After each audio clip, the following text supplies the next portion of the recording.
low to medium grade brown board, some gold for the gold extractors.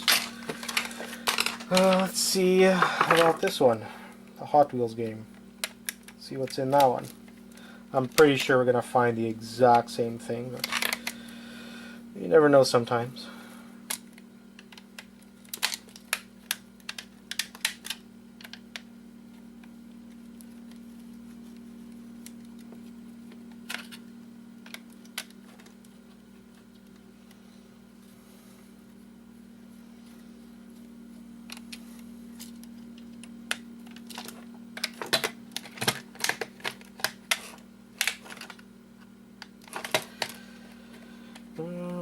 Two more screws, and this one's going to be a part.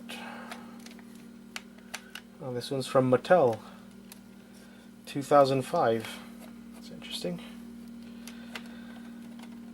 Yeah, the other one was from Jakks Pacific. I think they were the first ones to start these kind of handheld game, plug-and-play games.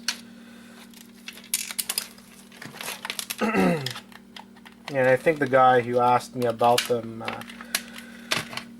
pretty much called them handheld games from Jakks Pacific, if I remember correctly. There you go. So yeah, this one's about the same thing. Some cables, brown board, probably green here. Honestly, probably not more than 50 cents of scrap, maybe between both of them. Definitely not more than $1. I'd have to weigh this stuff, but I don't think I'm going to do that this time, just because I don't think it's worth the time. One more screw and we'll be able to see the other side of this thing.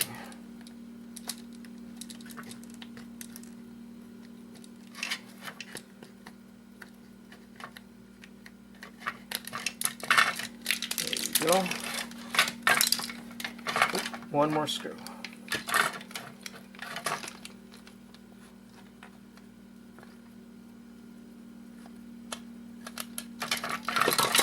There you go. So again, same thing. Got some gold for the gold extractors. A few monolithic capacitors. Some wire, obviously, and I think there's a switch here, so there's a little switch here, so maybe some silver in this thing. Very simple, typical scrap, I guess, if you want to call it.